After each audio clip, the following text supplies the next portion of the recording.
দেখবেন কুরবানির আগে পশুটার চোখ দিয়া পানিগুলার গড়ায় গড়ায় পড়তে থাকে। ও কি বলে জানেন ইমাম থানভী? আজকে তাফসীরে আমি দেখলাম ইমাম থানভী বলে গড়ায় গড়ায় পানি ছেড়ে দিয়া বলে, মালিক আমার মতো সৌভাগ্যবান আর কে আছে? তুমি আমার একটা ভালো লোকের বাড়িতে খরিদ করলা। দেখবেন যে এই পশুগুলো কাঁদবে, ওই মালিকের টাকার মধ্যে কোনো ভেজাল নাই। ও মালিকের বারিন্দায় বসে বসে কাঁদতে আর বলে, মালিক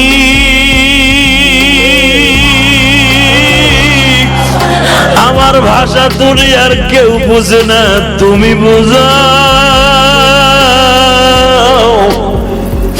দেখবা কোরবানির একদিন আগে ওর মুখে কোনো খাবার দেয় না, যত দামি দামি খাবার দাও না কিন্তু খায় না, খোল ভুসি দাও খায় না, তাজা ঘাস দাও খায় না। এই জন্য বিশ্ব নবী বলে কোরবানির আগের থেকে তোমরা খাবার দিবা না, কারণ ওর দপ্তরে আল্লাহর সাথে একটা দোস্তি হয়ে যায়, ওর তখন খাবার দেওয়ার দরকার নাই। ওর খাবারগুলো খাওয়াইলে তুমি ধুইতে কষ্ট হবে। আমি নবী বললাম ওরে একদিন রাতের আগে থেকে খাবারটা বন্ধ করে দিও। ও বলে মালিকের কাছে বলে, মালিক আর দুনিয়ার খাবার আমার জন্য নাই, আমি তোমার জান্নাতে দিয়ে খাইতে চাই, কিন্তু আমার কাছে একটা ওয়াদা দিবানি গো মালিক, আমারে যেই টাকা দিয়ে তোমার এই পাগল কিনেছে এই টাকার মধ্যে যদি ভেজাল থাকে ওর বিচার তোমার আদালতে দিলাম গো আল্লাহ। আর যদি ভেজাল না থাকে আমার পরে সওয়ার করাইয়া তুমি তারে জান্নাতে নিয়ে নিও। আল্লাহ বলবে না, তোর পরে সওয়ার করাইতে হবে না, আমি ওরে দুম্বার উপর সওয়ার করাবো। আল্লাহু আকবার বলো। কারণ আমার নবীর উম্মত, আমার নবীর কোন উম্মতকে তার পশুর উপরে সওয়ার করাবো না, আমি ওর সওয়ার করাবো দুম্বার উপরে। আমি তোরে রাহবার বানাবো, তোর দোয়াটা কবুল হইল। মনে রাখবেন কেন ইব্রাহিম আলাইহিস সালাতু ওয়াস সালামের সুন্নাতিটা, ইব্রাহিম আলাইহিস সালাতু ওয়াস সালাম গত জুমায় বলেছিলাম, মনে আছে কিনা জানি না, 12 বছর বয়সে ইব্রাহিম সেই জেরুজালেম থেকে বাজার ফিলিস্তিন থেকে খাজানায়ে মারুক জেলা থেকে ইব্রাহিম আলাইহিস সালাতু ওয়াস সালাম আসতেছে। বাবা আজকে কিন্তু ভালোভাবে আসতেছে না, মাজার মধ্যে প্রায় 60 হাত লম্বা একটা রশি, ইব্রাহিম আলাইহিস সালাতু ওয়াস সালামের কলিজার টুকরা সন্তান ইসমাইলের বয়স তখন 12 থেকে 13, এর মাঝখানে কিন্তু ইসমাইলকে মনে হয়তো 19 বছরের পোলা। ইসমাইল এত সুন্দর চেহারা, কারণ ইসমাইলের মধ্যে আমার নবীর নূর বিরাজ করতেছিল। আমার নবীর নূর যখন সেই মানুষের ভিতরে প্রকাশ পাইতো, ওই মানুষটা কোনো অন্ধকারে চললে বাতি লাগতো না। বাজানদে ইব্রাহিমের ভিতর থেকে ইসমাইলের ভিতরে এখন বিরাজমান। ইসমাইল কাবা ঘরের সামনে দাঁড়াইলে তখনও কাবা ঘর নির্মিত হয় নাই, কাবা ঘরের ভিটিটা পড়ে আছে।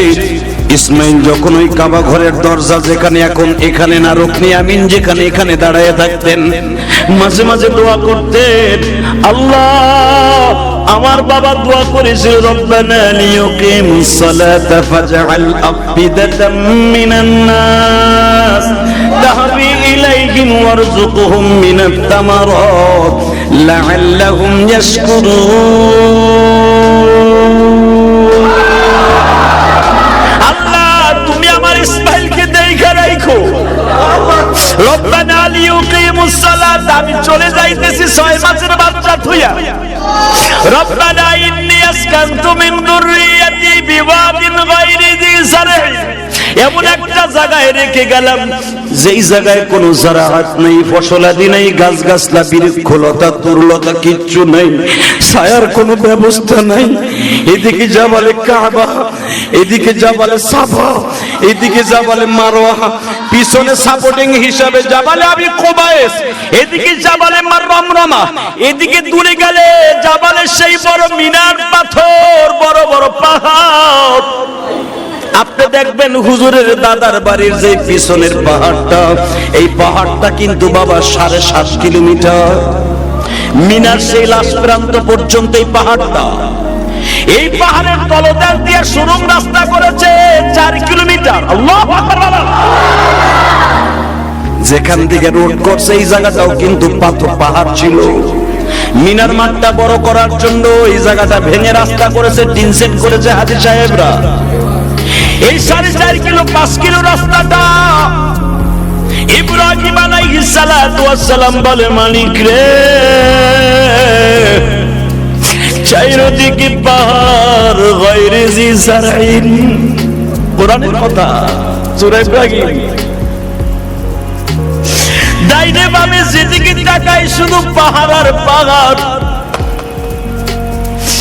একটা অবলা নারীকে রেখে যাচ্ছি, যাকে তুমি বিশ্ব সুন্দরী ঘোষণা দিয়েছো।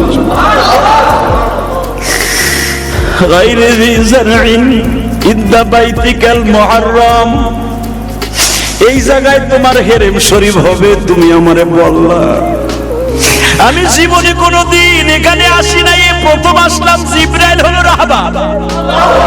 এই জন্য দেখবেন দাওয়াত ও তাবলীগের কাছে সিস্টেম আছে, মসজিদ দেখাবার জন্য রাহবার লাগে কি লাগে না? দাওয়াতের কাজ করতে বাড়ি বাড়ি মহল্লার লোক রাহবার লাগে কি লাগে না?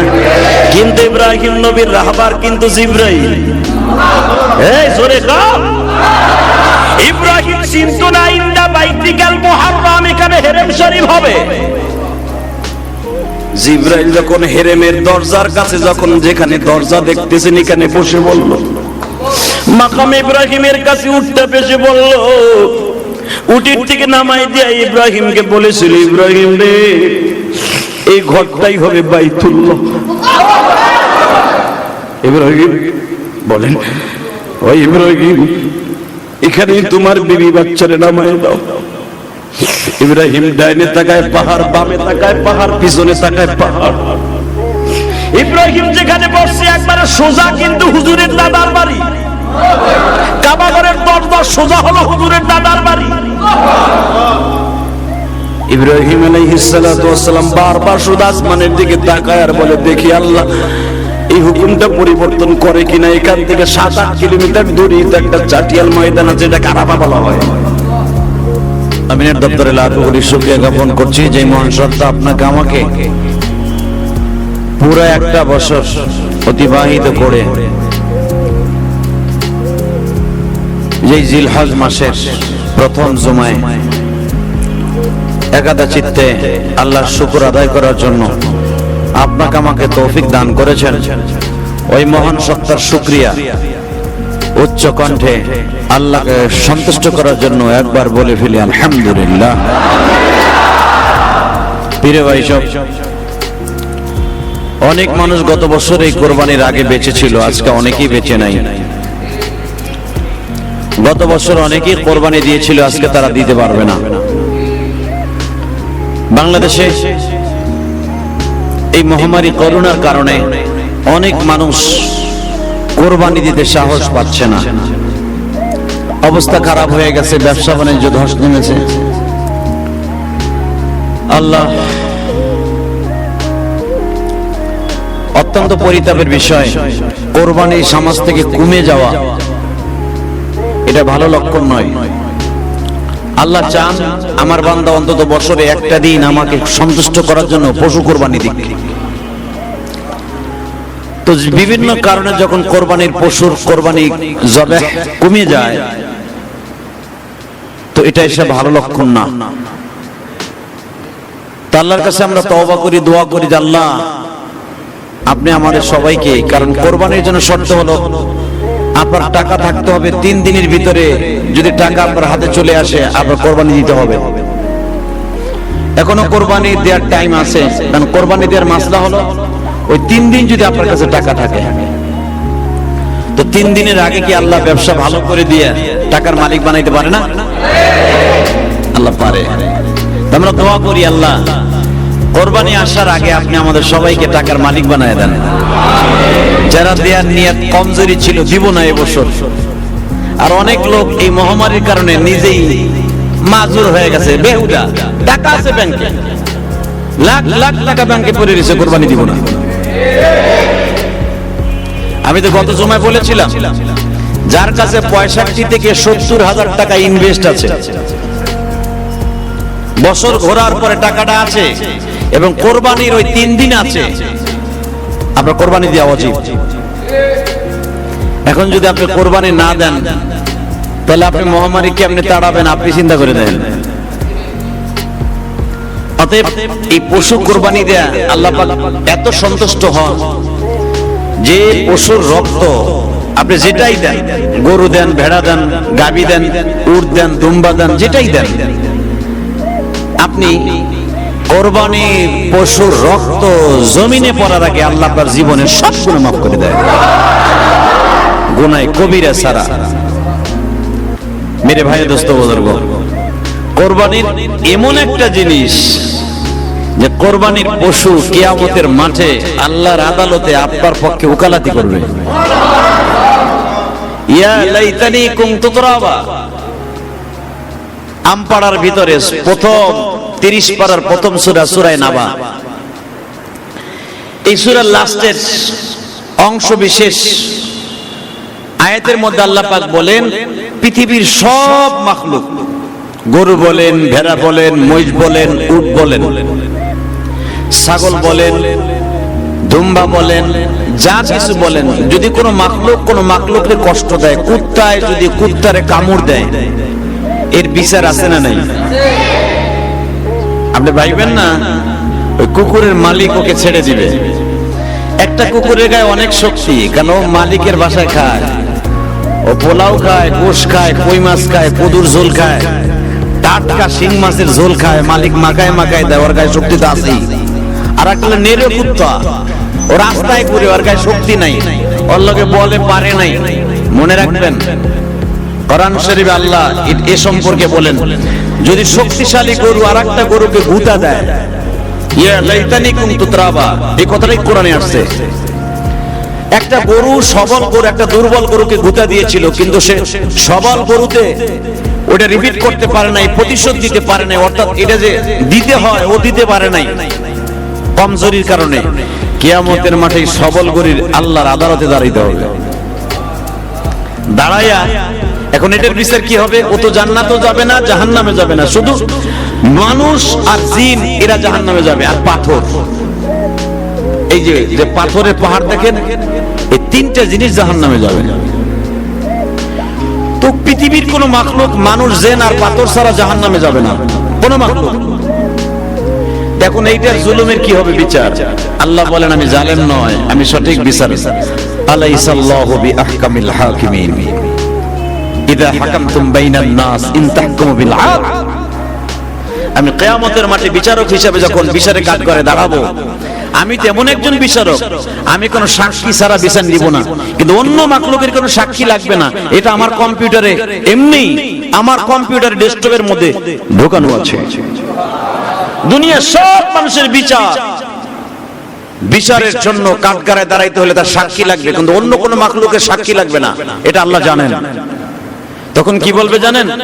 গরুকে বলবে তোমাকে যেখানে গুতা দিয়েছিল তুমি ব্যথা পেয়েছিলে, তুমি প্রতিশোধ দিতে পারো নাই, তোমার সেই ঋণ শোধ করতে পারে নাই ও, আমি আল্লাহ অর্ডার দিলাম ঠিক তুমি ওইভাবে একটা গুতা দিয়া ইয়া লাইতানি কুনতু তুরাবা, তোমরা মাটি হয়ে যাও। সুবহানাল্লাহ বললেন না? তুমি ওরে গুতা দাও, তোমার যেখানে গুতা দিয়েছিল ঠিক ওই গরুটা ওরে এইভাবে গুতা দিবে। যেই কোয়ালিটিতে সে দুনিয়ায় তাকে কষ্ট দিয়েছে, কুত্তারে কামড় দিয়েছে, সে এইভাবেই কামড় দিবে। কামড় দিয়ে আল্লাহর হুকুমে তারা সবাই মাটি হয়ে যাবে। আল্লাহ কোরআনে বলেন ইয়া লাইতানি কুনতু তুরাবা। কিয়ামতের মাঠে দুনিয়ার সব মাখলুকের বিচার হলো সে কষ্ট দিয়েছে, তারে কষ্ট দিয়া বিচার হয়ে যাওয়া। কিন্তু মনে রাখবেন মানুষের কষ্টের বিচার, জালেমের বিচার দুনিয়ায় এই সিস্টেমে হয়েছিল না, আখিরাতেও এই সিস্টেমে হবে না। যতদিন পর্যন্ত ওই মানুষটা মাফ না করবে, আপনার আমার মালিক কাউকে মাফ করবে না।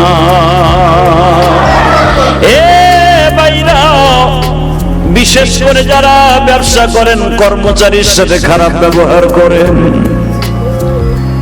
মনে রাখবেন কিয়ামতের মাঠে কর্মচারী আপনাকে মাফ করার আগ পর্যন্ত আপনি যত ইবাদত করেন না কেন, কোন ইবাদত আল্লাহর আসমানে যদিও যায়, আল্লাহ ওটা ওই ব্যক্তির জন্য রেখে দিবেন। যদি ওই ব্যক্তি মাফ করে দেয়, আল্লাহ আপনাকে মাফ করে দিবেন। যদি আপনাকে মাপ পাইতে হয়, তাহলে বোঝা গেল আপনি তার কাছ থেকে মাপ চাইতে হবে। ঠিক না বে ঠিক? এ যুবকরা মনে রাখো, শরীরে শক্তি আছে, কলেজে পড়ো, তোমরা স্টুডেন্ট, তুমি যুবলীগ করো, আওয়ামী লীগ করো, ছাত্র লীগ করো, ছাত্র দল করো, ছাত্র শিবির করো, খেলাফতে মজলিস, যেটা মনে চাই সেটা করো। তোমার দলের ক্ষমতা আছে, আর একটা দুর্বল দলের লোকরে মারলা, চাইনিজ কুড়াল দিয়া কোপ দিলা, চাইনিজ কুড়াল দিয়া মারলা। আমার মালিক বলে কিয়ামতের মাঠে গরুর মতো বিচার তোমার হবে না, তোমার বিচার হবে এমন ভাবে, কিয়ামতের মাঠে মনে রাখবেন কাউকে কেউ মাফ করবে না। এক মাখলুক আর এক মাখলুককে মাফ করে দিবে, গরু গরুকে মাফ করে দিবে, কুকুর কুকুরকে মাফ করে দিবে, শ্রীগল শ্রীগলকে মাফ করে দিবে, কিন্তু মানুষ নামে যেই মাখলুকটা চাই, এটা কাউকে কেউ কোনোদিন মাফ করবে না। এই জন্য বিশ্ব নবী বলে, সাহাবীরা রে, তোমরা মৃত্যুর আগে সবার কাছ থেকে মাপ চেয়ে কাফনের কাপড়টা শরীরে লাগাইও। এই জন্য বিশ্ব নবী ইন্তেকালের 3 দিন আগের থেকে সাহাবীদের কাছ থেকে শুধু মাপ চেয়ে নিচ্ছে। বেলাল হুজুরের মুয়াজ্জিন বেলালকে বারবার বলে, বেলাল রে, আমি ইমাম, তুই মুয়াজ্জিন। ইমাম আর মুয়াজ্জিনের সম্পর্ক এমন মধুর ছিল, এই জন্য বিশ্ব নবী বলেন, যারা দুনিয়ার ইমাম আছে, আমি নবীর গাড়িতে উঠে জান্নাতে যাবে। মান আহাব্বা সুন্নতি ফাকাদ আহাব্বানি, ইমামতি আমি নবীর সুন্নাত, এর একটা সুন্নাত পালন করলো। মুয়াজ্জিন সাহেবরা আমার বেলালের গাড়িতে করে জান্নাতে যাবে, আর আমার বেলালের গাড়িতে থাকবে আমি নবীর পাশাপাশি। আমি যখন জান্নাত বিচরণ করব, আমার জান্নাতের বোরাকের রশি ধরবে, সামনে হাঁটবে আমার বেলাল। বর্তমান ইমাম মুয়াজ্জিনের সম্পর্ক দেখবেন দাও আর কুমড়া। আলহামদুলিল্লাহ, এই মসজিদ অনেক ভালো, আলহামদুলিল্লাহ বলেন।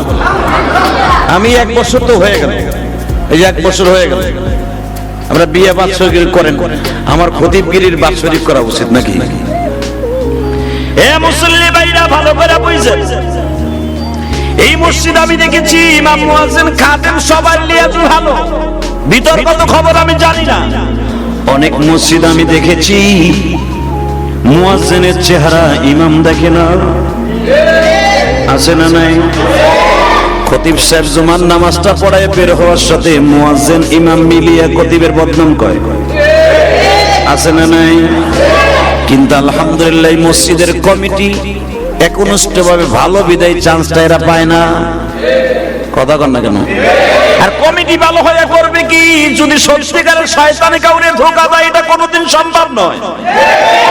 আলহামদুলিল্লাহ, শুকর, অনেক ভালো, এই মসজিদ অনেক ভালো। কারণ খতিবগিরি তো আজকে করি না, 1 যুগ কি 2-3 যুগ, 2 যুগ পার হয়ে গেল, 2 যুগের কাছাকাছি দেখতেছি তো অবস্থা। এই জন্য বিশ্বনবী বলেন, আমার বিলালের গাড়িতে উঠে মুয়াজ্জিনরা জান্নাতে যাবে, আর মসজিদের খাদেম হিসেবে যারা খেদমত করবে আব্দুল্লাহ ইবনে সাবেদের গাড়িতে বসে তারা জান্নাতে যাবে। মসজিদের কমিটি বৃন্দ আবু বকরের গাড়িতে বসে জান্নাতে যাবে, কারণ রসুলের ঘরের, রসুলের মসজিদের কমিটির লোক ছিল আবু বকর, রসুলের কমিটি ছিল হযরত ওমর। আলহামদুলিল্লাহ বললেন না? আমার ভাইরা মনে রাখবেন, আল্লাহ কাউকে মসজিদের খাদেম যারা, এরা কেউ জাহান্নামে যাবে না। এখন যদি করেন তার আমরা মুসল্লিরা কি করবো? আঙ্গুল চুষবো না। খতিব সাহেব যেই গাড়িতে যাবে আপনারও সেই গাড়িতে। কোন ইমাম, কোন খতিব তার মুসল্লিদেরকে ছাড়া জান্নাতে যাবে না। এখন সম্পর্ক ভালো লাগবে না খারাপ লাগবে? জোরে বলেন না কে? না ইমামের বদনাম করবে? ইমামের পিছনে জোহরের নামাজটা পড়ে, মাগরিবের নামাজ পড়ে যাইয়া দোকানের দোকানের সামনে বসে বসে ইমামের বদনাম কয়, বেটা মাগরিবের এমন কিরাত ধরছে আডু মুডু ব্যথা হয়ে গেছে। কথা কন না কেন? মনে হয় নামাজের মধ্যে পায়খানা করে দিই, এবারে পরের বাড়ি খাইছে তো ক্লিয়ার করে গেছে, আর আমি তো ক্লিয়ার করে যাই নাই। তোমারটা ক্লিয়ার হইব তো সকালবেলা বিড়ি টানলে, ইমাম সাহেব তার বিড়িটাই না ক্লিয়ার করবেন, হ্যাঁ তো আগের থেকে ক্লিয়ার হয়ে গেল। কথা কন না কেন? পায়খানা জমা রেখা স্টকে আপনার গোডাউনে নামাজ পড়া মিয়া মাকরু? অবশ্যই মাকরু। এটা গোডাউনে পায়খানা প্রস্রাব জমা রেখে নামাজ আপনি একা পড়েন, কিন্তু জমা রেখে আপনাকে জামাতে হাজির হতে বিশ্বনবী বলে নাই। এটা আপনার খুশু খুশু নষ্ট হয়ে যাবে। অনেক মুসল্লি আছে নামাজে দাঁড়াইছে বাথরুম, হুজুর তো 10 সূরা ইয়াসিন, ওটা তো শেষ হইতে 15 মিনিট লাগবে। হ্যাঁ তো শুরু হয়েছে 8 মিনিটের মাথায় গুতাগুতি, বাকি 7 মিনিট কি করবো? হ্যাঁ, এই জন্য বিশ্বনবী বলেছেন পায়খানা প্রস্রাব ক্লিয়ার না করে তুমি জামাত মিস করো, কিন্তু ক্লিয়ার করে খুশু খুজুর সাথে তুমি ইন্না তুইনা সূরা আল আসরে দিয়ে নামাজ পড়ো, এটার ভিতর খুশু খুজু আছে। তুমি নামাজ পড়ে যে ইমাম সাহেব বদনাম কইবা, 3টা বছর বলে, 1 নম্বরে গীবাতের গুনাহ, 2 নম্বরে খুশু খুজুর গুনাহ, 3 নম্বরে হলো নামাজের সাথে বেঈমানি করার গুনাহ। কথা কম না কেন? পৃথিবীর সব ইমামগুলা বিশ্বনবীর ওয়ারিস। আমার নবীর সাথে জান্নাতে যাবে। যেই গাড়িতে অন্য কেউ উঠতে পারবে না, একমাত্র ইমামরাই উঠতে পারবে। সুবহানাল্লাহ বলেন। ভাইজান রে আমার দিকে তাকান, এই জন্যই তো বিশ্বনবী বলেন আমার মুয়াজ্জিন বেলালের সাথে জান্নাতে যাবে মুয়াজ্জিনরা। এ যুবক ভাইরা, বেলালের কাছ থেকে বিশ্বনবী মাপ নিতেছে। বেলাল রে মাপ করে দৃষ্টি, বেলাল দেখা হবে কিয়ামতের ময়দানে। মনে রাখবেন আর একটা কথা বলি, কারণ কোরবানির সামনে কোরবানির ওয়াজটাই করে দিয়ে যাই। আপনার আমি যে পশু কোরবানি দেই, পশুর কাছে মাপ চাইছেন?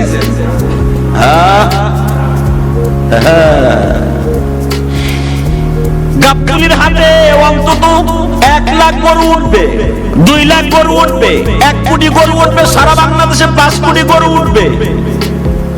5 কোটি গরুর মধ্যে গরু, ছাগল, ভেড়া, উট, দুম্বার মধ্যে দেখবেন 1 কোটি কবুল হইব কোরবানির জন্য, বাকিগুলা ফেরত নিয়ে যাবে।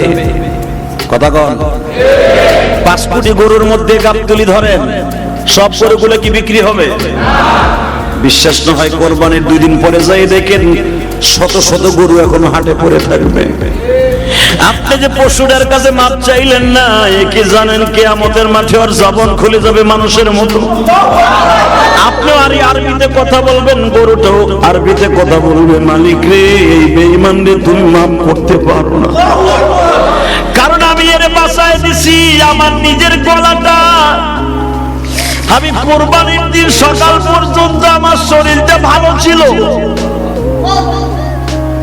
যখন আমার গোসলখানায় নিয়ে যায় একজন ফেরেশতা আমারে ডেকে ডেকে কয়, তুই কষ্ট নিস না, তুই এখনই মাওলার দপ্তরে চলে যাবি।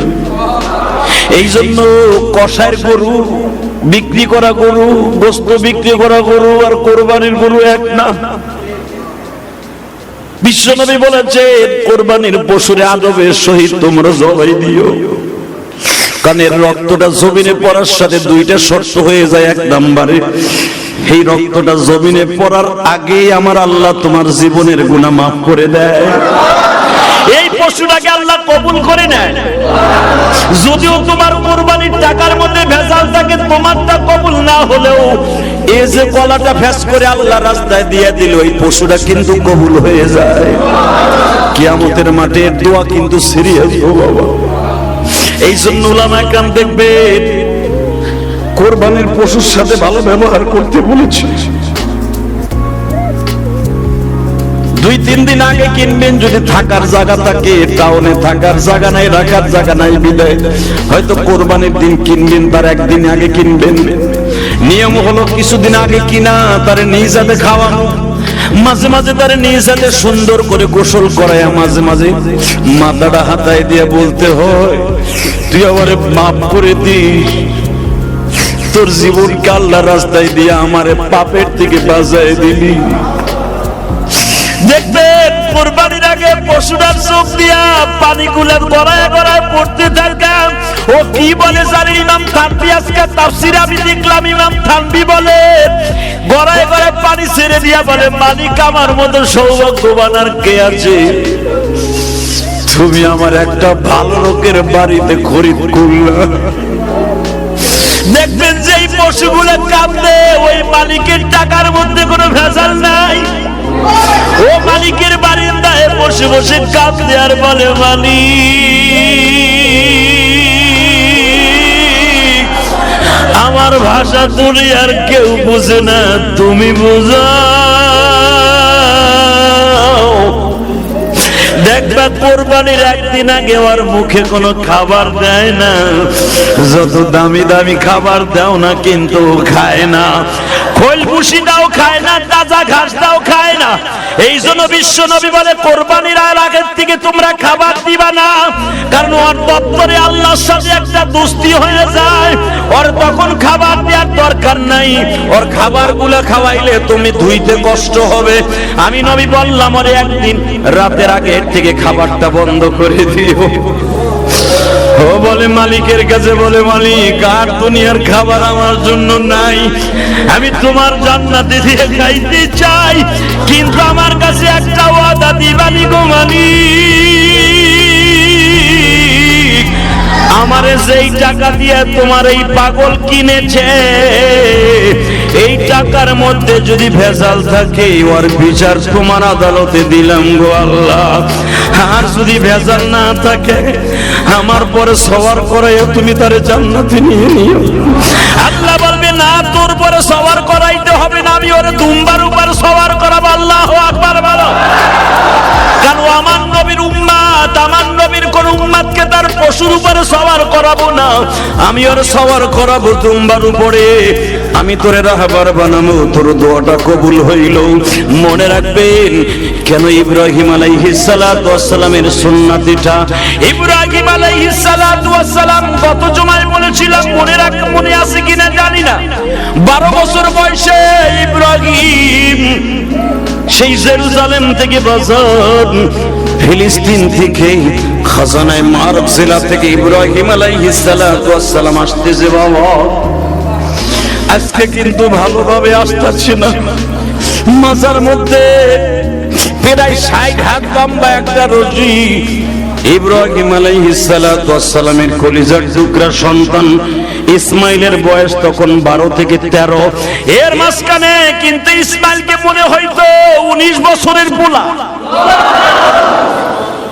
ইসমাইল এত সুন্দর চেহারা, কারণ ইসমাইলের মধ্যে আমার নবীর নূর বিরাজ করতেছিল। আমার নবীর নূর যখন সেই মানুষের ভিতরে প্রকাশ পাইতো, ওই মানুষটা কোনো অন্ধকারে চললে বাতি লাগতো না। বাজানদে ইব্রাহিমের ভিতর থেকে ইসমাইলের ভিতরে এখন বিরাজমান। ইসমাইল কাবা ঘরের সামনে দাঁড়াইলে তখনও কাবা ঘর নির্মিত হয় নাই, কাবা ঘরের ভিটিটা পড়ে আছে। ইসমাইল যখন ওই কাবা ঘরের দরজা যেখানে এখন এখানে না, রুকনি আমিন যেখানে এখানে দাঁড়ায় থাকতেন, মাঝে মাঝে দোয়া করতেন। আল্লাহ আমার বাবা দোয়া করেছিল, রব্বানা লিয়ুকিমুস সালাতা ফাজআল আফিদাতাম মিনান নাস তাহবি ইলাইহিম ওয়ারযুকহুম মিনাত তামারাত লাআল্লাহুম ইয়াশকুরুন। আল্লাহ তুমি আমার ইসমাইলকে দেখা রাখো, রব্বানা লিয়ুকিমুস সালাত, আমি চলে যাইতেছি 6 মাসের বাচ্চা থুইয়া, রব্বানা ইন্নী আসকানতু মিন যুররিয়াতি বিওয়াদিন গায়রি যি যারহ, এমন একটা জায়গায় রেখে গেলাম যেই জায়গায় কোনো জারাত নেই, ফসলাদি নেই, গাছ গাছলা বৃক্ষলতা তরুলতা কিচ্ছু নেই, ছায়ার কোনো ব্যবস্থা নাই। এদিকে জাবালে কাবা, এদিকে জাবালে সাফা, এদিকে জাবালে মারওয়া, পিছনে সাপোর্টিং হিসাবে জাবালে আবি কুবাইস, এদিকে জাবালে রমরমা, এদিকে দূরে গেলে জাবালে সেই বড় মিনার পাথর, বড় বড় পাহাড়। আপনি দেখবেন হুজুরের দাদার বাড়ির যে পিছনের পাহাড়টা, এই পাহাড়টা কিন্তু বাবা 7.5 কিলোমিটার, মিনার সেই লাশ প্রান্ত পর্যন্ত এই পাহাড়টা। এই পাহাড়ের তলদেশ দিয়ে সুড়ঙ্গ রাস্তা করেছে 4 কিলোমিটার। আল্লাহু আকবার। যেখান থেকে রোড করছে এই জায়গাটাও কিন্তু পাহাড় ছিল। মিনার মাঠটা বড় করার জন্য এই জায়গাটা ভেঙে রাস্তা করেছে, টিন সেট করেছে হাজী সাহেবরা। এই 4.5 কিলো 5 কিলো রাস্তাটা ইব্রাহিম আলাইহিস সালাতু ওয়াস সালাম বলে, মালিক রে চারিদিকে পাহাড় গায়রে জি জারঈন, কোরআনের কথা, সূরা ইব্রাহিম। ডাইনে বামে যেদিকে তাকাই শুধু পাহাড় আর পাহাড়। একটা অবলা নারীকে রেখে যাচ্ছি যাকে তুমি বিশ্ব সুন্দরী ঘোষণা দিয়েছো। গায়রে জি জারঈন ইনদা বাইতিকাল মুহাররম, এই জায়গায় তোমার হেরেম শরীফ হবে, তুমি আমারে বললা। আমি জীবনে কোনোদিন এখানে আসি নাই, এই প্রথম আসলাম। জিবরাইল হলো রাহবার। এই জন্য দেখবেন দাওয়াত ও তাবলীগের কাছে সিস্টেম আছে, মসজিদ দেখাবার জন্য রাহবার লাগে কি লাগে না? দাওয়াতের কাজ করতে বাড়ি বাড়ি মহল্লার লোক রাহবার লাগে কি লাগে না? কিন্তু ইব্রাহিম নবীর রাহবার কিন্তু জিবরাইল। এই জোরে কাও, ইব্রাহিম চিন্তা না ইনদা বাইতিকাল মুহাররম, এখানে হেরেম শরীফ হবে।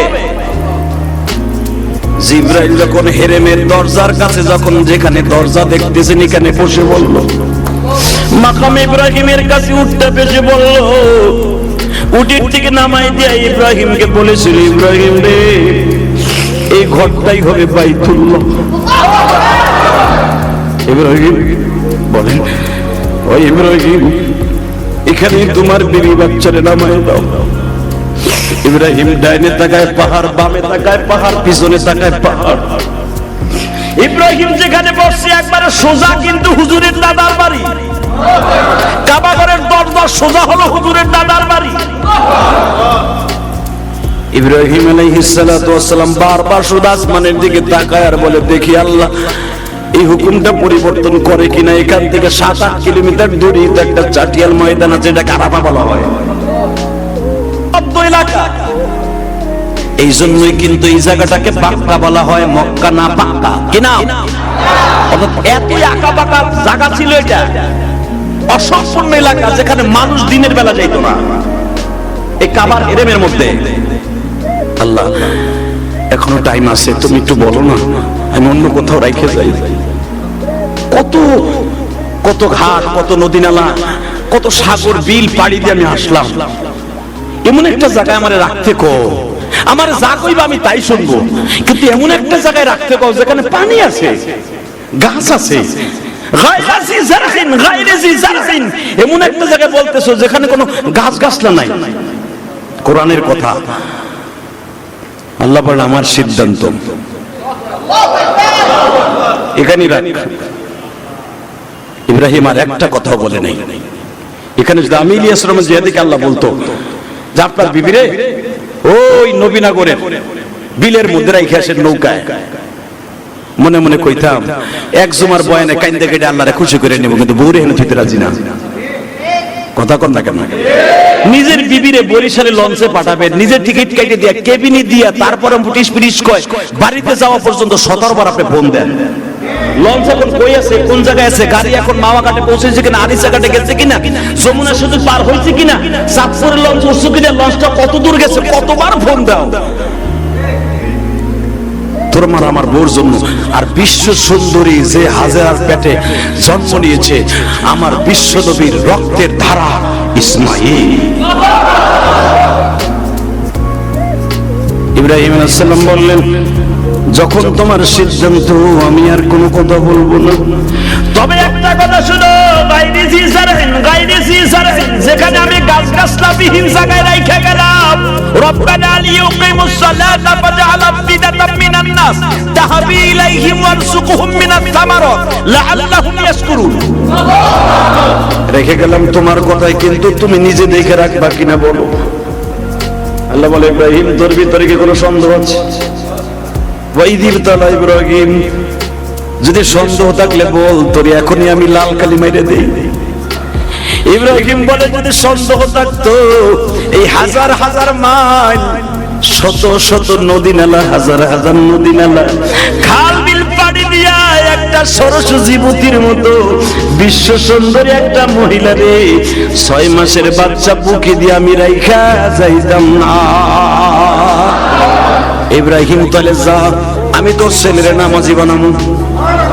রব্বানা লিইয়ুকিমুস সালাতা, বলতেছিস তো নামাজি বানাইতে, আমি বানাবো। আফিদাতাম মিনান নাস, তুই তো বলতেছ তোর বিবির দিকে কেউ খারাপ নজরে দেখবে, তুই থাকবি না তোর বিবির পায়ে কেউ লয়ে যাবে না ইব্রাহিম। পৃথিবীর এমন কোন পুরুষের ক্ষমতা নাই। আমার হাজেরার দিকে আমার জাতির পিতা ঘোষণা দিয়েছে, মিল্লাতা আবিকুম ইব্রাহিম হুয়া সাম্মাকুমুল মুসলিমিন। আমি যারে জাতির পিতা ঘোষণা দিয়েছি, জাতির পিতার চরিত্রটা আমি আল্লাহ নিজাতে ঠিক রাখবো, কাউকে দিয়ে নষ্ট করতে দিব না। যদি আমার জাতির পিতার স্ত্রীর চরিত্রটা কোন যুবকে খারাপ নজর চোখ ফেলায় যদি নষ্ট করে দেয়, তার সন্তান গুলাও নষ্ট হয়ে যাবে। যা যা ইব্রাহিম লিউকিমুস সালাতা ফাজআল আফইদাতাম মিনান নাস। এখন তো কোনো বসত বাড়ি নাই, হাজার হাজার মাইলের মধ্যে কোনো মানুষ দানব নাই। যা কোনোদিন যদি আফইদাতাম মিনান নাস, মানুষের বসত বাড়ি আমি আল্লাহ করে দিব, তাদের সাথে আমি এমন একটা লিয়েজ মেইনটেইন করায় দিব, যত মানুষ আমার হাজেরারে দেখতে আসুক, কেউ আমার হাজেরার দিকে বদ নজরে তাকাবে না। ইব্রাহিম সুস্থির নিঃশ্বাস ছাড়লেন আর বললেন, আল্লাহ আমি তো এখন হেরেমের থেকে উপরে উঠে আসছি, যেটাকে ইব্রাহিম খলিল রোড বলা হয়, আজিজ আজিজ গেট বলা হয়, আব্দুল আজিজ গেট বলা হয়। বাবা এই গেট দিয়ে ইব্রাহিম উঠছিলেন 1 নাম্বার গেট দিয়া, 79 নাম্বার গেট আর 1 নাম্বার গেট দিয়ে ইব্রাহিম উঠতাছে। কাবা ঘরটা কিন্তু নিচে আর আবু বকরের বাড়িটা কিন্তু উপরে। এইরকম কিন্তু কাবাঘরটা এখনো নিচে আছে বাবা, প্রায় 3 তলা নিচে কাবাঘর। তখন তো প্রায় 10 তলা নিচে ছিল কাবা। চারিদিকে পাহাড়, ইব্রাহিম উঠে গেছে পাহাড়ের উপরে। এই যে কাবায় হাজেরা বসা, এই পর্যন্ত উঠে আসছে 1 নাম্বার গেট পর্যন্ত। ইব্রাহিম আলাইহিস সালাম বলে, হাজেরা রে, আমার কথা বলার নিষেধ, তুমি যাও যাও, আমার মালিক তোমারে দেখে রাখবে। হাজেরা শুধু একটা কথাই বললেন, আপনি শুধু একটা কথা বলে গেলে আমার আর কোনো দুঃখ থাকবে না। আপনি কি আমার সতীন সায়রার কথায় আমারে রাইখা যান না আমার মালিকের সিদ্ধান্তে রাইখা যান? এত নদী নালা পার হয়ে আসলেন, তায়েব নামে একটা জেলার সামনে দিয়ে আসলেন। ওই জায়গাটা তো ঠান্ডা ভাবছিলাম, শস্য শ্যামলা ছিল, গাছ গাছলা বৃক্ষলতা ছিল, ওখানেও রাখলেন না। ইব্রাহিম বলে, হাজরা রে, সিদ্ধান্ত আমার না, সিদ্ধান্ত আমার আল্লাহ। ও হাজরা, জিবরাইল এখন আমার উটের সামনে দাঁড়িয়ে আছে। দুনিয়ার সব ফেরেশতাদের রানিং ক্যামেরা আমার দিকে ত্যাগ করে তাকায় আছে। হাজরা, ও হাজরা, তুই টেনশন করিস না, আমি তোর পরে জুলুম করি নাই, আমি তোর পরে হিসাব করে পরীক্ষার মাঝে রাইখা গেলাম, পাস করে তুই বের হয়ে আসিস। তুই যদি পাস করে বের হইতে পারস রে হাজরা, তোর সিগনেচার ছাড়া তোর এই কোয়ালিটিতে যেই মহিলাগুলা স্বামীর খেদমত করবে, তোর সিগনেচার ছাড়া কোন মহিলা জান্নাতে যাবে না। এ বাইরা আমার ওস্তাদ, এই সমস্ত মুসল্লিরা আছেন, মা বোনদেরকে আজকে ডাইনিং টেবিলে বসে খাবার দস্তরখায় বসে ওয়াজটা শুনে বিয়া বলিয়ে হাজেরার সাথে জান্নাতে যাইবা, জেহাদি বলেছে। অবশ্যই আগ্রহ হয়ে যাবে, হাজেরার সাথে জান্নাতে যাব। বলো কি করতে হবে? 1 নাম্বার কাজ করতে হবে, কোনোদিন স্বামীর হুকুমের বাহিরে কাজ করা যাবে না। স্বামীর পরে অতি তাড়াতাড়ি বরদোয়া দেয়া যাবে না। 3 নম্বরে, স্বামীর সব কাজের উপরে যদি জায়েজ হয়, সেই কাজটার উপরে তোমার সমর্থন থাকতে হবে, খুশি থাকতে হবে, তাহলে মাওলা খুশি হয়ে যাবে। হাজেরার জান্নাতের গাড়িতে চড়ে তুমি জান্নাতে প্রবেশ করতে পারবে। হাজেরার গাড়িতে থাকবে মা রাহিমা, মা জিয়া, হাজেরার গাড়িতে থাকবে মা খাদিজা, মা ফাতেমা, মা মারিয়াম থাকবে গো বাবা। যেই রেলগাড়ির ভিতরে আপনার বিবির ও আপনার মেয়ের জন্য একটা জান্নাতের টিকিট বুক হয়ে যাবে। এ যুবক ভাইরা, যদি আপনার বিবির হাজেরার গাড়িতে চড়াইতে চান, এই কোরবানির ওয়াজটা দিয়ে ওয়াজটা তাদের কানে পৌঁছায় দেন। মা হাজেরা আমার দিকে তাকান, ইসমাইলকে তখন একটা রুমালের মধ্যে পেঁচাইয়া 6 মাসের বাচ্চা ইসমাইল বুকের মধ্যে নিয়ে কয়, জাদু রে ও জাদু, তোমার বাবার জীবনে শেষ দেখা দই খেলো, আর কোনোদিন বাবা বলে ডাক দিতে পারবা কিনা জানি না। ইসমাইল কিন্তু আপনার আমার মতো নয় বাবা। ইসমাইল সব বুঝতেছে, বারবার টুনটুন করে বাবা বাবা বলে ডাকতেছে আর বলতেছে, বাবা গো, এই দুনিয়ায় বাবা ছাড়া যে কত কষ্ট, দুনিয়ার কেউ না জানলে আমি ইসমাইল হয়তো একদিন জানবো। এইটাই বারবার তাকায় তাকায় বুঝাইতে চাই। এত আদরের ইসমাইলকে রাইখা ইব্রাহিম চলিয়া যায়, তখন দোয়া করছিল, আল্লাহ আমার ছেলের আপনি নামাজি বানায়েন, আমার বিবির দিকে যেন কেউ খারাপ নজরে না তাকায়। ও বাজার প্রথম 72 জন লোক এই মক্কায় আসছিল, সবাই জমজমের পানি নিতে এসে বলছিল, হাজেরা রে, কোনদিন ও হাজেরা, কোনদিন তোমার পানি নিতে যারা আসবে কারো সাথে খারাপ ব্যবহার করবা না রে হাজেরা। কোনদিন তুমি এই পানি নিতে আসতে কাউকে নিষেধ করবা না। এই পানি এমন একটা জিনিস রে হাজেরা, এই পানিতে শুধু পিপাসা নিবারণ করবে না, খাবারও নিবারণ করবে। আমার মালিক বলে দিয়েছেন, হাজেরা রে তুমি মনে রাখো, এই পানির মালিক আমি তোমাকে 2 জনকে বানিয়ে দিলাম। এ যুবক ভাইরা, মা হাজেরার জন্য গায়রাতি জারহিনিন্দা বাইতিকাল মুহাররম রব্বানা লিয়ুকিমুস সালাতা ফাজআল আফিদাতাম মিনান নাস তাহবি ইলাইহিম ওয়ারযুকহুম মিনাস সামারাত। ইব্রাহিম দোয়া করছিলেন, আল্লাহ কিছু ফল গাছের ব্যবস্থা করে দিও। মা হাজেরা ফল গাছ লাগাইলেন, এক রাত্রে একদিনে ফলের ব্যবস্থা হয়ে গেল, খাবারের ব্যবস্থা হয়ে গেছে, পানির ব্যবস্থা হয়ে গেছে।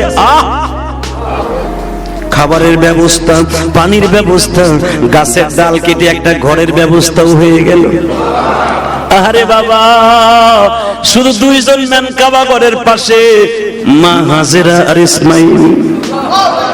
গত জুমায় বলছিল 4 বছরের মাথায়, 8 বছরের মাথায়, আজকে আসতেছে বাবা এত বড় রশি একটা মাজার মধ্যে পেঁচাইয়া 2 ধারে ধারালো খাঞ্জর নিয়ে আসতেছে, যেটা হীরার মতো ধারগো বাবা।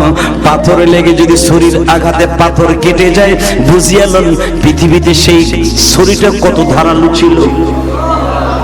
ইসমাইল তোমার আমার 19 বছরের পোলার মতো বড় হইতো, আর এই জামানায় 12 বছরের পোলা আমাদের দেশের 19 বছরের পোলার মতো লম্বা।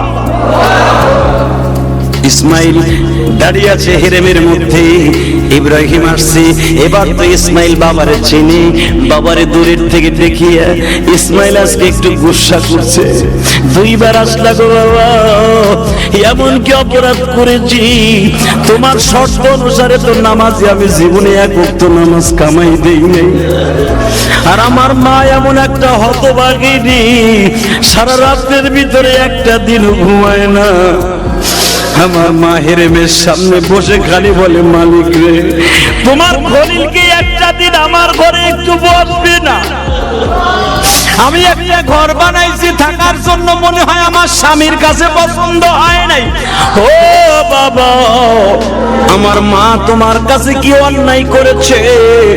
একটা দিন তুমি আমার মার ঘরে বসলা না, 2 বছর 2 বার আসলা, 1 মিনিটের জন্য মার ঘরে ঢুকলা না, এই জন্য মনের মধ্যে বড় একটা গোসা। এবার আজকে ইব্রাহিম গত 2 বারের চাইতে একটু কোয়ালিটি ভিন্ন। সুবহানাল্লাহ বলেন না? 2 বারের চাইতে এইবারে আসার জোর দিয়ে নাই নাই ডাক দিছে, ইসমাইল দে বাবা রে, আয় আমার কোলে আয়। দেখবেন পোলারে আপনি কোলে নেন নাই, টাকা চেয়েছিল, অনুরোধ করেছিল বাবা কিছু টাকা দেন। ইসমাইল ঠিক একই রকম আপনার সন্তানের মতো আজকে বলছে বাবা দিবা না, দিলেন না, দেখবেন পরবর্তীতে কোলে নিতে গেলে একটু গোসা করে, না তোমার কোন উঠবো না, তুমি আমারে নেও না, দুইবার চাইলাম টাকা দিলা না, এখন নিমু না, গোসা করে কি করে না? পরে কিন্তু নেয় না। আল্লাহর খলিল ইব্রাহিম আজকে ডাক দিয়েছে, ইসমাইল আয় কোলে আয়। ইসমাইল বলেন না, আমি কোলে উঠবো না, তুমি একটুখানি আদর করে চলে যাইবা। মা হাজেরা দেখলেন আবার ইসমাইলের বেয়াদবিমূলক আচরণ কেমন যেন আশকারা হইতেছে। মা হাজেরা জানে আমার সন্তান ইসমাইল নবী হয়ে যাবে। ছোট্ট মানুষ মাসুম বেগুনা ইসমাইল, মা দূরের থেকে সারা দিয়া বলে, ইসমাইল রে তোমার বাবা কিন্তু সমস্ত মানুষের জাতির পিতা, মুসলমান জাতির পিতা। ও ইসমাইল ভুলে যাস না তোর বাবা ওই মালিকের অর্ডার ছাড়া কোনো কাজ করে না। ইসমাইল দৌড়ে বাবার উটের পরে গেলেন। এবার আশ্চর্য হয়ে যাবেন, যুবকগুলা ভালো করে শিখিয়ে দেই, যাদের বাবা নাই কলিজার মধ্যে এখন কোষের মতো, শৈল মাছের মতো, কোষের কালির মতো আঘাত করবে জানি।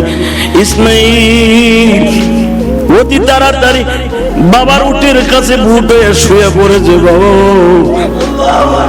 তুমি উটের থেকে নামবা, আমার পিঠের বাড়িতে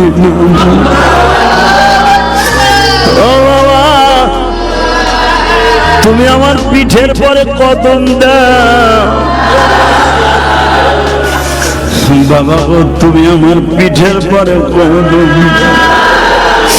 ও বাবা তোমার পায়ের কদমের ধুলি যদি আমার পিঠের শরীরে স্পর্শ করে গো বাবা, আমি ধন্য হয়ে যাব, এই বাক্কা শহর ধন্য হয়ে যাবে। তুমি দুইবার আসছো, এই জমিনে তুমি নামও নাই গো বাবা। ইব্রাহিম উটের পরে বসে বলে, মালিক তোমার কারিশমা বুঝি না, তোমার কাছে আমি বলছিলাম রব্বি হাবলি মিনাস সালিহিন ফাবাশশারনাহু বিগুলামিন হালিম, আল্লাহ দিবা আমার একটা নেককার সন্তান দিও। ফাবাশশারনাহু বিগুলামিন হালিম রব্বি হাবলি মিনাস সালিহিন, আল্লাহ আমারে দিও গাঞ্জাখোর হিরোইনখোর পোলা দিও না, আমারে তুমি নেশাখোর পোলা দিও না, আমারে দিলে একটা রব্বি হাবলি মিনাস সালিহিন নেককার সন্তান দিও। আল্লাহ আমি 12 বছর বয়সী পাইয়া গেছি, আমার পোলা এমন কোয়ালিটিতে আমার খেদমত করতে চাইতেছে, আমার বুকটা ভরে গেছে, বুকটা ভরে গেছে। আল্লাহ আমার পোলা আমাকে পিঠের পরে করে নামাইতে চায়। এ যুবক ভাইরা ওয়াজটা পকেটে নিয়ে নে, সারা জীবন বাবার এইভাবে খেদমত করতে পারবি কিনা বল। দেখ আমার আল্লাহর খলিলের সন্তান কি করে, দোয়া করেছে আল্লাহ আমার একটা নেককার সন্তান দিও। এটা কেমন নেককার সন্তান, বাবা তুমি আমার পিঠের উপরে পাড়া দাও। ইব্রাহিম আল্লাহর খলিল বলে, বাবা না বাবা, না বাবা, তুমি যে কি এটা আমি জানি, তুমি জানো, তুমি যে আল্লাহর কাছে কি এই মুহূর্তের জন্য তুমি জানো না, কে জানে, কে কে আল্লাহ তোমারে এমন ভাবে পছন্দ করেছে তুমি জানো না, আমি ইব্রাহিম জানি। বাবা তুমি ওঠো গো বাবা। ইসমাইল উঠে গেলেন, ইব্রাহিম লাফ দিয়ে উটের থেকে নামলেন। বাবার ইসমাইল বুকের মধ্যে নিয়ে বলে, বাবা ইসমাইল বলো তো বাবা তোমার কাছে কেমন লাগে?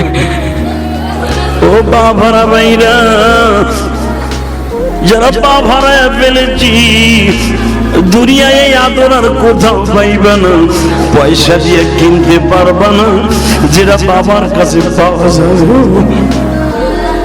আমার নবী এই জন্যই 6 বছর বয়সে চাচাদের বুকটা জড়িয়ে ধরে বলতেন, ও চাচা এইখানে কি বাবার আদর পাওয়া যায়? হুজুরের চাচা আবু তালেব বলতেন, বাবা আমি কি আপনারে বাবার আদর একদিনও দেই নেই? আমার নবী বলতেন, আমার চাচারে যদি না বলি কষ্ট হবে।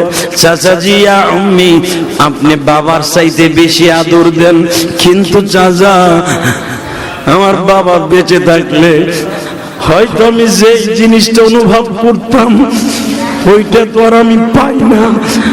তখন আমার নবীর এই উত্তরে আবু তালেব বলেছিল, বাবা দুনিয়ার সব আমি তোমারে দিতে পারবো, কিন্তু তোমার বাবার আদর তো আর দিতে পারবো না।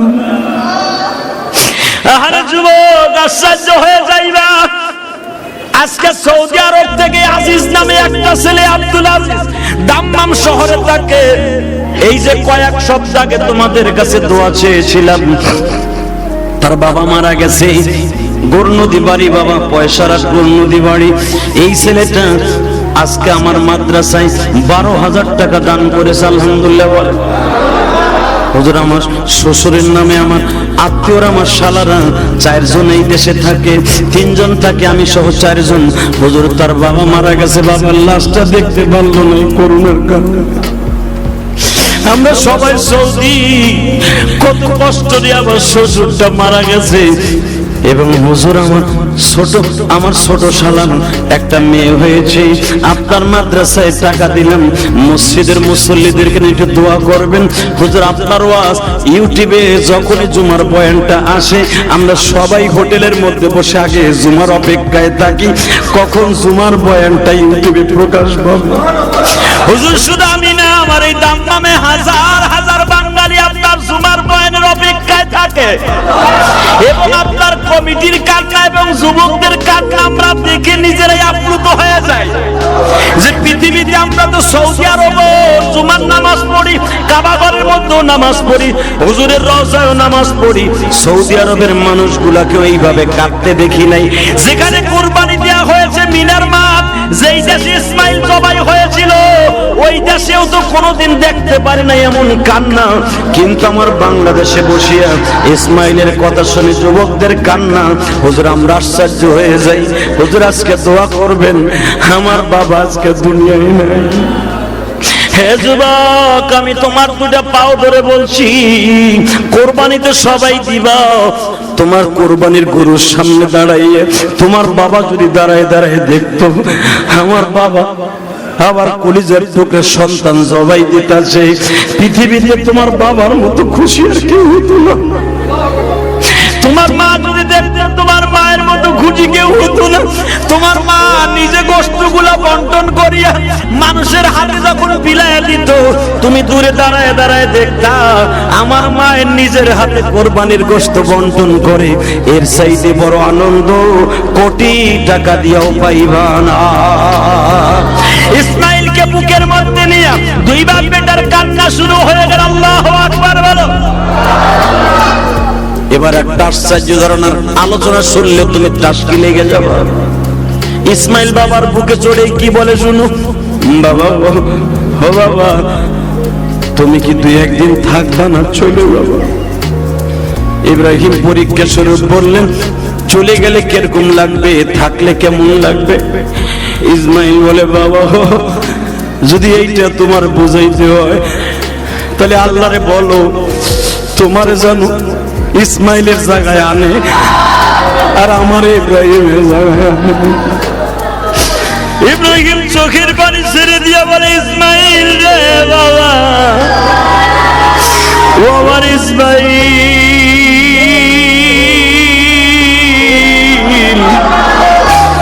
আমি জীবনে বাবার আদর পাই নাই বাবা।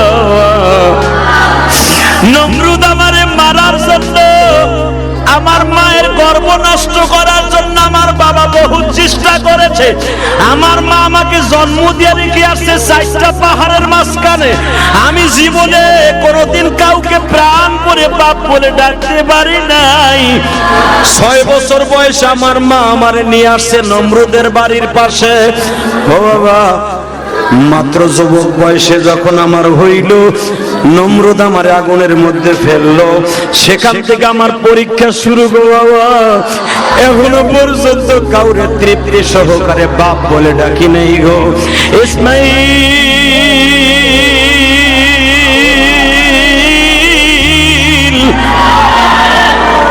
তুই আমারে বাবা একদিন দুই দিন না, আমি তোমার মায়ের কাছে 14 দিন থাকবো। আলহামদুলিল্লাহ বলেন। আমি 14 দিন থাকবো বাবা, এর ভিতরে অনেক জায়গায় তোমারে ঘুরাইতে নিয়ে যাব, তুমি রাজি আছো কিনা? ইসমাইল বলে বাবা গো, বাবার সাথে সন্তান যাবে, তুমি যেখানে আমারে নিয়ে যাইবা সেটাই যাব। তবে বাবা তুমি একটা কথার উত্তর দেও, তুমি আমার মার ঘরে একটু ঢুকো গো বাবা, তুমি আমার মার ঘরে একটু ঢুকো। ইসমাইলকে বুকি নিয়ে বলে বাবা গো, তোমার মায়ের ঘরে যাওয়ার আগে কাবার একটা সিস্টেম আছে, এটা কিন্তু হেরেম শরীফ বাবা, তোমার মাকে বলে দিয়ে গেছি সকাল বিকাল তওয়াব করার জন্য। ও বাবা, যখন কাবা ঘরের ভিটি ছিল ফেরেশতারা তওয়াব করত, বাবা আমি আর আমার মা সকাল বিকাল যখনই সুযোগ পাই তওয়াব করি বাবা। আসো বাবা আল্লাহর ঘরটা তওয়াব কইরা লয়। আল্লাহর ঘর তওয়াব হয়ে গেল, মাকাম ইব্রাহিম অর্থাৎ মা হাজিরার ঘরের ডান পাশে 2 রাকাত নামাজ হইল। শুরু হয়ে গেল বিধান গো বাবা। ইব্রাহিম ইসমাইলের মায়ের ঘরে হাজিরার ঘরে ঢুকলেন। মা হাজিরা কাবার দরজার সামনে যায় লম্বা একটা সেজদা মাইরা দিলেন। ও মালিক,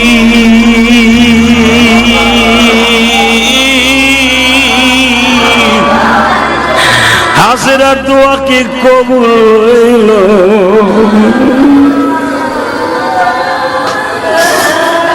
আমি আমার মা বোনদেরকে বলবো, যদি এই মাসে আপনারা রোজা রাখতে চান বেশি বেশি রোজা রাইখা লন। আল্লাহ কবুল করুক, জোরে কেন আমিন, আরো জোরে বলেন আমিন।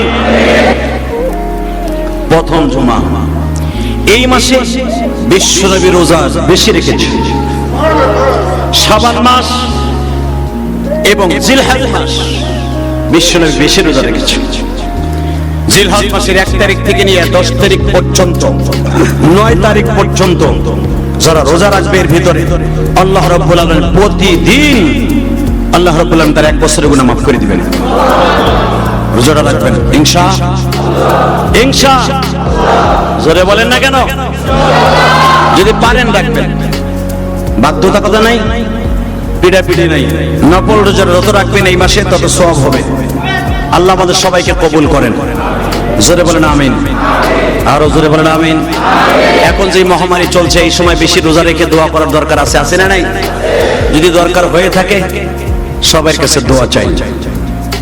বাংলাদেশে একটার পর একটা গজব লেগে আছে, শুরু হয়ে গেছে নতুন গজব, বন্যার পানি। আমার ফরিদপুর, গোপালগঞ্জ, মাদারীপুর, শরীয়তপুর, শিবচর, শরীয়তপুরের অনেক বাড়ি ঘর পদ্মায় বিলীন হয়ে যাচ্ছে। বেদেরগঞ্জ, সখীপুর, বিশেষ করে শরীয়তপুর সদর, নড়িয়া থানাটা এত পরিমাণ ক্ষতিগ্রস্ত হচ্ছে। শিবচর শহর অঞ্চল, আমার মা বোনদের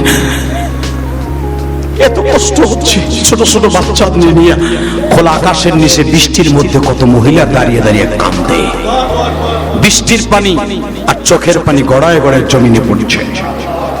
আমরা যারা ঢাকায় আছি তারা বুঝবো না গ্রাম অঞ্চলের কষ্ট। সে জামালপুর, রংপুর, দিনাজপুর, কুড়িগ্রাম, পঞ্চগড়, সিলেটের সুনামগঞ্জ, হাজার হাজার লক্ষ লক্ষ মানুষ পানি বন্দী হয়ে আছে। তাদের জন্য দোয়া করার দরকার আছে না নাই?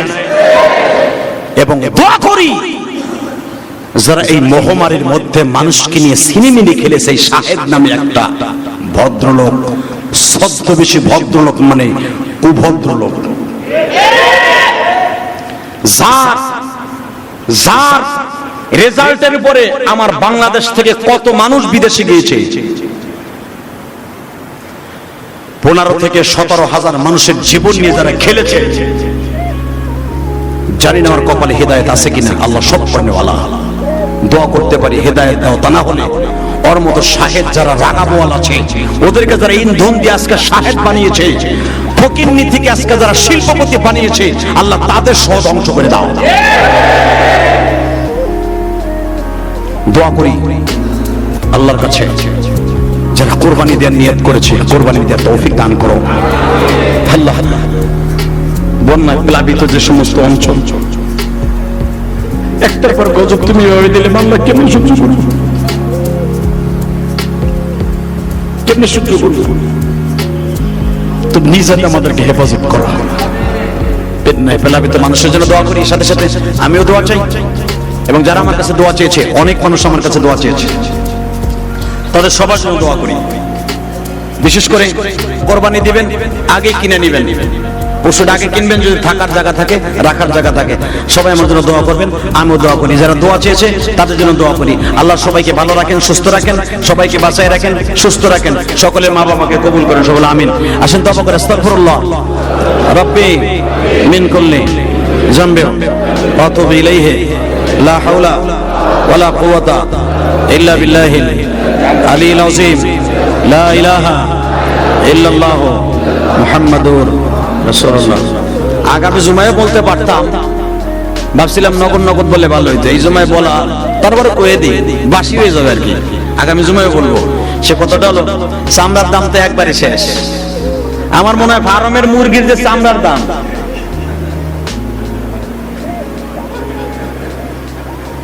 ফার্মের কক লাল মুরগির যে চামড়ার দাম কেজি হিসেবে বিক্রি হয়, ওই দাম। অতএব চামড়াটা আপনি ঘরে রাখে না পচাইয়া, কিছু কিছু মগামার্কা মুসল্লি আছে, চামড়া সারাদিন ঘরের বারিন্দা রাখে, দেহি আইনি দেহি আহিনি, দেহি দাম চড়া পাইনি, পাইতে পাইতে লাস্টে যখন বিকেল বেলা রাইট হয়ে যায়, পয়সা জায়গা করে বন্ধ ছোটে, তখন কি করবে, মাদ্রাসা ফেলাইতে যায়। এরকম আছে না নাই? খবরদার, ওইটা যখন আপনি খাইতে পারবেন না, ওইটা খাওয়া আপনার জন্য জায়েজ নাই। অতএব বেসন যখন লাগবে এটা খাইতে পারবেন না, বেইসা দরকার কি আছে? 100 200 300 টাকা চামড়া, ওই 2 লাখ টাকা গরুর চামড়ার মাত্র 300 টাকা। ওই 300 টাকা বেইসা কারে দিবেন আপনি? ওইটা পকেটে দিয়ে দিয়েন, চামড়াটা মাদ্রাসা বারান্দা ফেলাইতে হয়ে যায়। মিয়া যত কিপটামি করে চামড়া লইয়া, যত মাইটু, যত সন্ত্রাসী চাকু লইয়া পারাপারি মারামারি, আর এলাকার দেখবেন যত আওয়ামী লীগের বিএনপির পোলাপান, সব গরিবের হকের উপরে ডাকাতি নাম্বার 1 করে। ওইগুলা মরেও চাকুর পার খাইয়া, মরেও গুলি খাইয়া, গরিবের হক মাইরা তুই জোর করে চামড়াটা নিয়ে যে কয় টাকা লাভ করবি? আমার মনে হয় এগুলো জুলুমের কারণে চামড়ার দাম আল্লাহ কমাই দিছে। অতএব আমি বলতে চাই, আমার যে সমস্ত ভাইরা আছেন, গরিবের হকটা মেরে খাইয়েন না। ন্যায্য দাম দিয়ে আপনি নিয়েন, পারলে বেশি বেশি, নাহলে ব্যবসাটা ছেড়ে দিয়েন। এই ব্যবসা করে আপনার ফ্যামিলি চালাইতে হবে। আর কি করবেন? এটা বেচে তো কয়েকজন বন্ধু বান্ধব মিলে ফুর্তি করবেন, যা লাভ হইব এটি তো দেখি। এমন তো না যে আপনি যা লাভ হয় এটা মসজিদ মাসে দিয়ে দেন, এটা তো দেন না। খান কয়েকজনে ভাগ বটরা করে কক্সবাজার যায় না, সিঙ্গাপুর যায়। এই ব্যবসা আল্লাহ আপনার অন্য দিক দিয়ে দিবে ইনশাআল্লাহ। আপনি গরিবের হকটা খাইয়েন না। আমি দুইটা হাতে পাও ধরে বলছি, গরিবের হকটা আপনি খাইয়েন না প্লিজ। আপনি পাও ধরছি, গরিবের হকটা আপনি খাইয়েন না প্লিজ প্লিজ। ক্যান্সার হবে, ব্লাড ক্যান্সার হবে। এটা গরিবের হক, এটা গরিবের হক। এটা জুলুম করে নিয়ে পেয়েছে আপনারা 2-3 10 বন্ধু মিলে ব্যবসা করে খাইবেন কে? আর ব্যবসা নাই, জুতার ব্যবসা করে খান। কথা বল না কেন? অন্য ব্যবসা করে খান। এইভাবে গরিবের হক মেরে খায়েন না। আপনার পাও ধরি, আমি আপনাদের জন্য দোয়া করি, আল্লাহ আপনাদের সুস্থ ভালো রাখুক, শরীর রাখুক, ভালো রাখুক। আল্লাহ আমাদের সবাইকে কবুল করেন, আল্লাহুম্মা আমিন। ربنا ظلمنا أنفسنا وإن لم تغفر لنا وترحمنا لنكونن من الخاسرين اللهم اغفر لنا ولوالدينا رب ارحمهما كما ربياني صغيرا মালিক রে, কোরবানির মাস চলতেছে, আমরা যারা কোরবানি দেওয়ার নিয়ত করেছি তোমার দপ্তরে কবুল হবে কিনা আমি জানি না।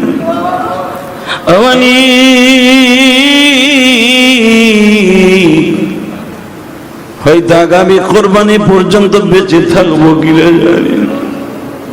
কিভাবে সঙ্গে আমার কবরে, কিভাবে সঙ্গে আমার মরণ। আল্লাহ যাদেরকে নিয়ে হাত তুলছি, পৃথিবীর অনেক মানুষ আমার মোনাজাতে জুমার দিন ইউটিউবে শুনে মোনাজাত ধরে কান্দে।